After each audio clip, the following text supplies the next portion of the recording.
सरकार ने कह दिया, अखबार में आ गया लिखित ये कि जिसकी सालाना आय 1,80,000 से कम है हरियाणा में, उनके बच्चे अगर गवर्नमेंट स्कूल में जाते हैं तो 500 रुपए फीस देंगे। फ्री में नहीं, 500 रुपए फीस देनी पड़ेगी। और अगर उनके बच्चे प्राइवेट स्कूल में जाते हैं तो सरकार उनको 1100 रुपए देगी। ये तो उनको मिलेंगे अगर उनके बच्चे जाएंगे तो, और ये उनको देने हैं। अब बताओ आदमी क्या करेगा? देने वाला काम करेगा, मिलने वाला काम करेगा? भाई आदमी का बच्चा अगर गवर्नमेंट में जाता है तो पैसे देगा, और प्राइवेट में जाएगा तो सरकार देगी। बताओ आदमी क्या करेगा? प्राइवेट भेजेगा, अपने घर से 500 क्यों लगाएगा? एक तो सरकारी, एक तो प्राइवेट। तो आम जो ये गरीब आदमी अपने बच्चे को कहाँ भेजेगा? ये देखो कितनी अच्छी चाल है, अगर तुम्हें समझ में आया तो। ये चल रही है सरकार। 1100 रुपए सरकार कहती है हम भर देंगे आपके बच्चे के, आपको चिंता नहीं करनी। अगर आपने सरकारी में पढ़ाया तो कितने रुपए लेंगे? 500। तो आदमी सोचेगा 2 बच्चे हैं, क्यों 1000 रुपए फूकूं, इससे बढ़िया प्राइवेट भेजूं, सरकार देगी मेरे बच्चे के पैसे, देगी भी सरकार। 1-2 साल बाद क्या होगा? सारे सरकारी स्कूल धीरे धीरे क्या हो जाएंगे? खत्म हो जाएंगे, खाली हो जाएंगे, बिल्डिंग खाली, एडमिशन 0। 1 साल 2 साल 5 साल बाद क्या होगा? सारे एडमिशन 0 0 0।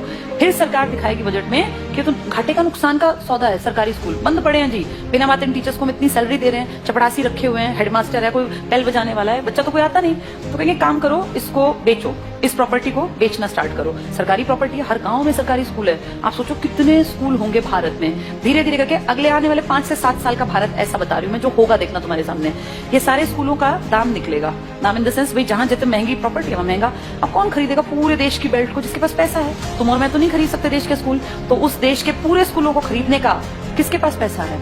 अंबानी और अडानी ये ले लेंगे सरकार से कि जी हम इतने करोड़ रुपए आपको देते हैं, सरकारी स्कूलों के बदले हम डेवलप कर लेंगे। और फिर सरकार 1-2 साल बाद कहेगी हम बहुत नुकसान में जा रहे हैं, हमारे बस की 1100 रुपए देने नहीं है। अब गरीब आदमी फंस गया, उसका बच्चा उस टाइम तक 7वीं में पहुंच गया, मान लो पहली से स्टार्ट किया था, 5-6 साल दिए पैसे, अब अटका दिया, हम तो नहीं देंगे पैसे, पढ़ाना है पढ़ा लो, तो अनपढ़ रख लो। अब वो बेचारा गया कि वापस सरकारी में जाके देखो तो सरकारी पे तो ताला है, बोर्ड बदला हुआ है। किसके पास है वो बोर्ड? अब अंबानी। अब अंबानी अडानी प्राइवेट स्कूल है, तो वो जाके फीस पता करेगा तो भैया मैं तो नहीं पढ़ा सकता।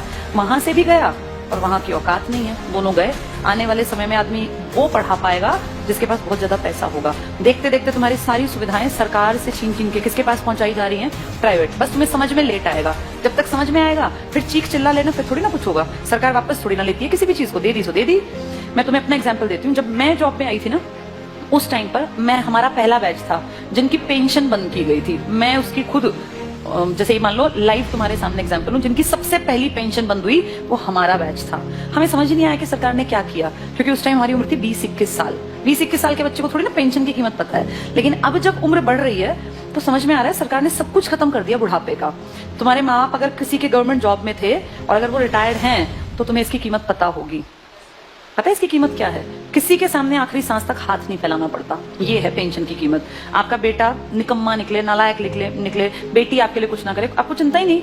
आपकी पेंशन आती है, 5-7 हजार रुपए में झाड़ू पोछा कपड़े बर्तन धोने वाली मिल जाती है। कोई भी एक मेड रख लो, 5-10 हजार की खाने वाली। बुढ़ापे में पैसा बचा के करोगे क्या? अगर तुम्हें सरकार से 35 हजार भी मिलते हैं तो तुम अपने ऊपर खर्च करो ना, क्यों किसी के सहारे बैठे रहना? और जिनके पास पैसे होते हैं ना, बुढ़ापे में वो प्यारे भी लगते हैं सबको। जिसके पास पैसा नहीं है ना, वो बोझ लगता है। फैक्ट है। तुम्हें अपना चश्मा बनवाना है, तुम्हें क्यों बेटा मेरा चश्मा, क्या जरूरत है बेटे की? तुम्हारे पास पैसे हैं, जाओ मार्केट, अपना घूमते फिरते जाओ, अपना टहलते हुए चश्मा बनवा लाओ। ये कीमत बुढ़ापे में जाके अकल आती है। हमारे बैच ने कुछ नहीं किया, मुझे भी समझ नहीं थी, अकल ही नहीं थी। लेकिन अब जब एज बढ़ रही है ना और हम देख रहे हैं दुनिया को, तब समझ में आ रहा है कि सबसे कीमती चीज इंसान के पास बुढ़ापे में पेंशन होती है। मेरे खुद के फादर पेंशनर हैं, तो हमें दिखता है कि पेंशन की जो वैल्यू है ना, वो किसी चीज की नहीं है। इतना रखा पैसा आप यूज नहीं कर पाते। महीने के जब वो 30 हजार आते हैं ना, तो आपको लगता है यार मैं तो जब तक जीऊंगा आखिरी सांस तक ये तो आने ही आने हैं, और ये बढ़नी आप फ्री होकर काम करते हैं। लेकिन ये अकल उनको थी जो पेंशन यूज कर रहे थे या बुढ़े थे। पेंशन रोकी किसकी गई? जवानों की, जिनको अकल नहीं थी। हमें थोड़ी ना अकल थी 20-21 साल में कि पेंशन बंद करने से किसी ने कुछ कहा ही नहीं। सरकार ने सीधे कह दिया अब के बाद आगे जो बच्चे आएंगे नौकरियों में उनको पेंशन नहीं मिलेगी।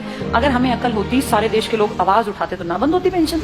अगर सब भाई किसानों ने क्या किया, इकट्ठे हुए तो क्या कृषि कानून वापस नहीं हुए ना? तो अकल हो तो आदमी उस टाइम पे सही डिसीजन ले ले। पर आज अब तुम कितनी कोशिश कर लो, क्या सरकार पेंशन बहाल कर देगी? नहीं करेगी। मतलब ना के बराबर है। एक आधा राज्य को करे, लालच में 1-2 साल में कह दे, पर वैसे नामुमकिन बराबर है। इसीलिए जब चीजें बंद हो रही होती है ना, तब जागना होता है कि सरकार गलत कर रही है। अब सरकार स्कूलों की तरफ गलत कर रही है। इसकी अकल 7-8 साल बाद की जनरेशन को आएगी, जब वो देखेंगे कि पढ़ाने के लिए ना तो सरकारी बचेंगे और प्राइवेट मुंह खोल के पैसे मांगेंगे। अब या तो पढ़ा लो या तो अनपढ़ रख लो, फिर फंसेंगे लोग।